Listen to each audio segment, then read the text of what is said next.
खलीद ने एक अज़म में कहा, इसका मैंने सारा इंतज़ाम कर लिया है। तुम देखोगी कि मैं मंगोलों को इबरतनाक सज़ा दूंगा और वहाँ तय खानों में असीर मुसलमानों को रिहा करा लूँगा। मरीना ने कुछ बेतकल्लुफ़ होते हुए कहा, मैं आपकी मशकूर हूँ, आपने मेरी जान और इज़्ज़त बचाई। मैं आपकी एहसान मंद हूँ कि आपने मेरे बाप को इज़्ज़त और एहतराम से दफन किया। मेरे बाबा आपको बता चुके होंगे कि जब मंगोलों ने हमारा ताक़ुब किया तो मैं भाग कर उन चट्टानों में रुपोश हो गई थी। मेरी खुशकिस्मती कि मैंने चट्टानों की ओट में जाकर अपने घोड़े को भगा दिया और दोबारा मैं वापस मुड़कर उस पहाड़ पर चढ़ गई जिसके पास मैं गुजरी थी। वहाँ मुझे एक गार मिल गई और मैं उसमें घुस गई। वहाँ से मैं अपने बाबा पर निगाह रख सकती थी। मंगोल भी मुझे इधर उधर तलाश करते रहे, लेकिन करीब तरीन पहाड़ का उन्होंने जायज़ा ना लिया। उस गार के अंदर मैं अपनी बदकिस्मती पर रो रही थी और अपनी हमाकत पर तासुफ कर रही थी कि मैंने घोड़े को भगा दिया है। अब बच जाने की सूरत में अपने ज़ख्मी या मुर्दा बाप के साथ मैं क्यों कर सफ़र कर सकूंगी। लेकिन मेहरबानी कुदरत मेरी मदद और रहनुमाई पर आमादा थी। इतनी देर में आप आ गए और मेरे बाबा को संभालने लगे। पहले मैं आपको भी मंगोलों का साथी ख्याल करने लगी थी और मुझे यकीन हो गया था कि मेरे बाबा से हमदर्दी करके मंगोल धोखाधड़ी से काम लेकर मुझे चट्टानों से बाहर आने पर मजबूर करेंगे, लेकिन मैं उस गार में पड़ी रही। फिर जब मंगोलों की आपसे जंग शुरू हो गई तो मेरा दिल गवाही दे रहा था कि आप मंगोल नहीं हैं। लिहाजा मैं गार से निकल कर नज़दीक हो गई और अपनी इस्तिताअत के मुताबिक मंगोलों पर तीरंदाजी की। मेरी खुशकिस्मती कि मैं एक मंगोल को गिराने में कामयाब हो गई। मैं बड़ी एहतियात से डर डर कर तीर चलाती रही। मुझे खतरा था कि मेरा तीर कहीं आपको ना लग जाए। फिर जब आपने मुझे बिनती अबी हुजाम कहकर पुकारा तो मेरे सारे शकूक रफ़ा हो गए थे और मैं बेधड़क अपनी कमीनगाह से निकलकर आपकी तरफ चल दी थी। आपने अभी तक अपने मुतल्लिक कुछ नहीं बताया। आप कौन हैं, किधर से आए हैं और दरियाई मुर्गाब के किनारे किनारे शिमाल की तरफ जाते हुए आपकी मंजिल क्या थी। खलीद उदास हो गया और बूझी बूझी सी आवाज़ में कहा, मैं बुखारा का रहने वाला हूँ। मेरा ननिहाल समरकंद में था, लिहाजा मैं एक अरसा समरकंद में भी रहा हूँ। चंगेज़ खान के हमलों में मेरे माँ बाप और बहन भाई सब मारे गए। मैं बदकिस्मत अकेला बच निकला था। मरीना की आंखें आंसुओं से भर गई थी। खलीद कहता रहा, मैं जलालुद्दीन ख्वारिज़मी शाह के लश्कर का एक सालार हूँ। जलालुद्दीन का नामवर जर्नैल अमीनुल मुल्क मरो के मरहूम कलादार मजीरुल मुल्क का रिश्तेदार है और उसके कहने पर जलालुद्दीन ने मुझे मरो से मजीरुल मुल्क की बीवी बच्चों को लाने के लिए रवाना किया है। मैं मशरकी सरजमीनों की तरफ से आ रहा हूँ, लेकिन आखिरी मंगोल से मुझे पता चला कि मजीरुल मुल्क अपने लड़कों के साथ मारा जा चुका है और उसकी बीवी और 2 बेटियों को चंगेज़ खान अपने साथ ले गया है। मरो के मुसलमानों को रिहा कराने के बाद मैं तुम्हें नीशापुर छोड़कर चंगेज़ खान के लश्कर का रुख करूँगा और वहाँ मजीरुल मुल्क की बीवी और बेटियों को तलाश करके अमीनुल मुल्क के पास पहुँचाऊँगा। मरीना ने बिदक कर बदहवासी में पूछा, आप चंगेज़ खान के लश्कर में दाखिल होकर क्यों कर बच सकेंगे जबकि वो मुसलमानों से सख्त बेजार हैं। खलीद ने कहा, मैं मुजाहिद के अलावा एक संगतराश भी हूँ और एक संगतराश की हैसियत से ही मैं चंगेज़ खान के लश्कर में दाखिल होकर अपना काम शुरू करूँगा। चंगेज़ खान बूढ़ों, बच्चों, औरतों और जवानों को बेदुरे कत्ल करने का आदी है, लेकिन कारीगरों को वो अपने पास रखता है और उन्हें खूब मुआवजा देता है। चश्मे साहिर, नूर बख्श सहर और नगमा और अबूदियत की तरह हसीन मरीना ने अजनबियत की और दीवारें गिराते हुए किसी कदर बेबाकी से पूछा, मैं हैरान हूँ कि जब मेरी कौम में आप जैसे दरवेश सिफ्त और अकीर खाक आदम जैसे जवान मौजूद हैं, फिर हमने क्यों कर मंगोलों से शिकस्त उठाई। क्या हम इस काबिल ना थे कि उस वैशी और जाबरतर कौम को वापस सराय गोबी की तरफ भागने पर मजबूर कर देते। काश हम अपने शहरों की हिफाजत कर सकते और चंगेज़ खान के इरादों को खाक में मिला देते, नाकामियों से उसका चेहरा गर्क गर्क कर देते और उसे अपने सामने भागने पर मजबूर करते। लेकिन हमने तो कुछ भी नहीं किया, बल्कि हमने नाफा बनकर महकने वाली अपनी हशमत व सतूत को दागदार किया और अपनी कौम को नाकामियों के सोज़े-नहा का शिकार किया। मरीना की आंखें आंसुओं से भर गईं और वह सिलसिला कलाम जारी न रख सकी। खलीद ने उसे तसल्ली देते हुए कहा, मंगोल नहीं, हम खुद अपनी शिकस्त का बाइस बने।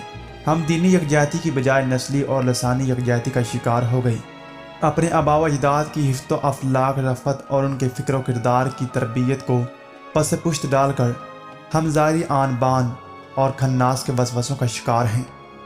खलीद ने ज़रा रुक कर गमज़दा आवाज़ में कहा, मेरी कौम की राख की तह तले अब भी बेशुमार चंगारियां हैं, कोई उन्हें भड़काने वाला नहीं।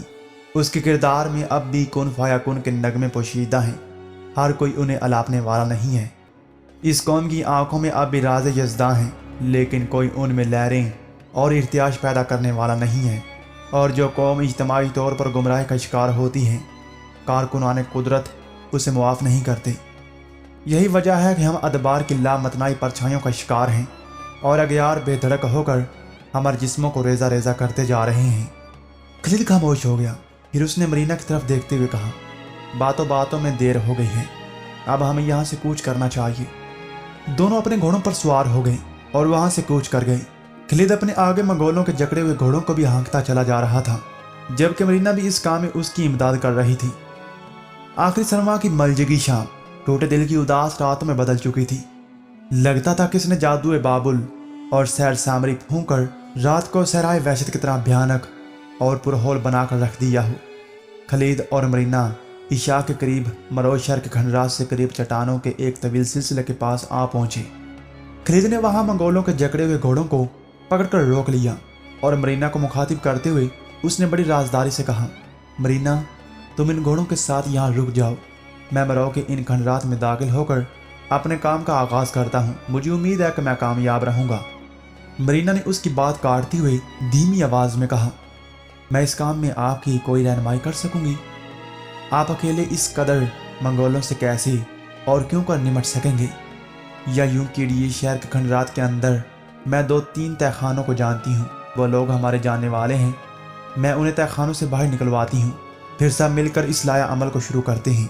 खलीद ने कहा, ऐसा मुमकिन नहीं, तुम अपने सामने मरोज शहर के खंडरात की तरफ देखो, मगरब, जनूब और मशरक में रोशनी हो रही है, इसका मतलब है वहाँ मंगोलों के आग के अलाव रोशन है और वो बैठकर पहरा दे रहे हैं ताकि तहखानों से निकलकर कोई भागने में कामयाब ना हो। अगर तुम मेरे साथ इन खंडरात में दाखिल हुई तो कोई तहखाना खुलवाने से कबल हम दोनों पकड़े जाएंगे और मंगोल हमें मार देंगे, और फिर तुम्हारे साथ होने से मुझे मंगोलों से लड़ने के साथ साथ तुम्हारी हिफाजत भी करना पड़ेगी, और ये मेरा फ़र्ज़ होगा और जो मुझे हर हाल में अदा करना पड़ेगा। मैं तुम्हें ज़्यादा देर तक इंतज़ार के कर्ब में ना रखूँगा। मंगोलों को ठिकाने लगाकर मैं बहुत जल्द तुम्हारे पास आऊँगा, फिर हम मिलकर तहखानों के अंदर असीर अपने मुसलमान बहन भाइयों को निकाल सकेंगे। सुनो, अगर मैं वापस ना आ सकूं और तुम महसूस करो कि मंगोल मुझ पर गालिब आ गए हैं, तो फ़ौरन मेरे घोड़े पर सवार होकर नीशापुर की तरफ रवाना हो जाना। मेरे घोड़े की खुरजैन में कई रोज़ की खुराक है, इसकी जीन से पानी का मशकीज़ा बना हुआ है और खुरजैन में नकदी की एक बहुत बड़ी थैली है। दरियाए मुर्गाब के किनारे किनारे जिस शहरा पर मैं आया हूँ, उसी शहरा पर तुम पहले मलूस शहर की तरफ जाना। वहाँ से बाएं हाथ ये शहरा मुड़ती है और सीधी नीशापुर की तरफ चली जाती है। मेरा घोड़ा उन सब राहों से वाकिफ़ है और शनासा है, ये बहुत जल्द तुम्हें नीशापुर पहुँचा देगा। मरीना ने रोती हुई बयान करती हुई आवाज़ में कहा, आप मेरी कौम के दर्शनास और सरफरोश मुजाहिद हैं। मेरा रब इन वैरानों में मुझे तनहा और सिसक सिसक कर मरने को ना छोड़ेगा। वो ओहद की मुतबर्रक चट्टानों, जबल सिफा की पुरनूर वादियों और बदर के मुक़द्दस मैदानों के तुफैल आपको इस मुक़द्दस काम में कामयाब करेगा। काश। खलीद ने महसूस किया कि इससे आगे मरीना की आवाज़ हिचकियों में डूब गई थी और कुछ कह ना पाई थी। खलीद ने चुपचाप अपने कंधों पर अपनी कमान लटकाई। मंगोलों के जकड़े हुए घोड़ों को उसने एक चट्टान के साथ बांध दिया और मरो के खंडरात की तरफ बढ़ गया था। खलीद मरो के खंडरात में दाखिल हुआ। एक गिरे हुए मकान के पास खड़े होकर कुछ सोचता रहा, फिर कोई फैसला करके वो मशरकी हिस्से की तरफ बढ़ने लगा। उसकी तलवार और ढाल उसके हाथ में थी और कोई खटका किए बगैर वो मशरक की तरफ बढ़ गया था। जब वो एक गिरी हुई इमारत के कुछ बचे हुए हिस्से के पास गया, जिसके सामने 2 मंगोल आग का अलाव रोशन किए बैठे हुए थे, तो वो रुक गया और ज़मीन पर लेटकर आगे बढ़ने लगा। नज़दीक जाकर उसने देखा वहाँ 2 बड़े बड़े कमरे अपनी असली हालत में मौजूद थे। एक में मंगोल सो रहे थे और दूसरे में उनके घोड़े बंधे हुए थे। लेटे लेटे दीवार के साथ साथ होता हुआ उस कमरे के दरवाजे पर आया जिसमें मंगोल सोए हुए थे। खलीद ने सांस रोक ली और हालात का जायजा लिया। उसके बिल्कुल करीब आग का अलाव रोशन था। वहाँ 2 मंगोल आग पर अपने हाथ फैलाए बैठे हुए थे और रोशनी की खातर उनके करीब ही जमीन में 2 रोशन मछलियां गड़ी हुई थी। लेटे ही लेटे खलीद ने अपना हाथ बुलंद किया اور اس دروازے کو اس نے زنجیر لگا دی۔ دوبارہ وہ رینگتا ہوا اس کمرے کے تاریک کونے میں آ کر بیٹھ گیا تھا۔ ایک بار پھر خالد نے اپنے اطراف کا جائزہ لیا اور جس کمرے کا دروازہ اس نے باہر سے بند کیا تھا اس کے روشن دان پر نظر پڑتے ہی اس کے ہونٹوں پر مسکراہٹ کھیل گئی تھی۔ کمرے کے تاریک کونے میں خالد دیوار سے ٹیک لگا کر بیٹھ گیا۔ پھر اس نے اپنی کمان سنبھالی، ترکے سے تیر نکالے اور آگ کے الاؤ کے پاس بیٹھے دو منگولوں کو ہدف بنا کر اس نے تیر چلا دیے۔ اس کے تیر ان دونوں کو چھید کر رکھ گئے تھے۔ ان کے منہ سے ہلکی ہلکی چیخیں نکلی تھی، لیکن ان سے کمرے کے اندر کوئی ہلچل نہ ہوئی تھی۔ خالد اٹھ کر کھڑا ہوا، اپنی تلوار ڈھال اس نے سنبھال لی اور آگ کے الاؤ کی طرف بڑھا۔ دونوں منگول ختم ہو چکے تھے۔ خالد نے دونوں کو پاؤں کی ایک ایک ٹھوکر مار کر ان کا جائزہ لیا، پھر زمین میں گڑی دونوں مچھلیں اس نے لے لی۔ بھاگ کر وہ کمرے کے پاس آیا اور روشن دان سے اس نے دونوں مچھلیں کمرے کے اندر پھینک دی۔ پھر وہ دروازے کے پاس آ کھڑا ہوا اور انتظار کرنے لگا۔ کمرے میں بچھائی ہوئی اون فوراً آگ پکڑ گئی اور پھر خالد کو کمرے کے اندر شور و ویلا کی آوازیں سنائی دینے لگیں۔ پھر ایک ساتھ کئی منگول اندر سے دروازہ پیٹنے لگے۔ دروازہ نہ کھلنے کی صورت میں ایک منگول نے چیخنے کے انداز میں کہا، دروازہ کھولو ورنہ ہم سب مارے جائیں گے اور جل جائیں گے۔ اب منگول دروازے کو دھکے دے دے کر توڑنے کی کوشش کرنے لگے تھے۔ خالد نے باہر سے دروازے کو مضبوطی سے سہارا دے لیا تھا تاکہ دروازہ ٹوٹنے میں کچھ دیر لگے اور کچھ منگول آگ کا شکار ہو جائیں۔ اب کمرے کے اندر سے ایک ساتھ کئی منگولوں کے چیخنے چلانے کی آواز سنائی دینے لگی تھی، شاید انہیں آگ لگ گئی تھی۔ خالد اسی طرح دروازے کو اندر کی طرف دبائے کھڑا تھا کہ اچانک وہ ایک جست لگا کر ایک طرف ہٹ گیا، کیونکہ دروازہ اندر سے منگولوں کے زور لگانے کے باعث اکھڑ گیا تھا اور وہ گرنے لگا تھا۔ تاہم خالد مستعد تھا اور تلوار سونت کر کھڑا ہو گیا تھا۔ دروازہ اندر کی طرف گر پڑا اور کچھ منگول گھبراہٹ اور بدحواسی میں باہر نکلے، لیکن خالد عذاب بن کر ان پر نازل ہو گیا اور جو بھی دروازے سے باہر نکلا اس نے سر قلم کرنا شروع کر دیا تھا۔ اس طرح کچھ منگول کمرے کے اندر جل گئے اور جو بچ کر باہر نکلے وہ خالد کی تلوار کا شکار ہو گئے تھے۔ اچانک خالد سنبھل کر کھڑا ہو گیا۔ جنوب کی طرف سے 3 منگول بھاگتے ہوئے اس کمرے کی طرف آ رہے تھے جس کو آگ لگ گئی تھی اور آگ کے شعلے اب خوب بلند ہونے لگے تھے۔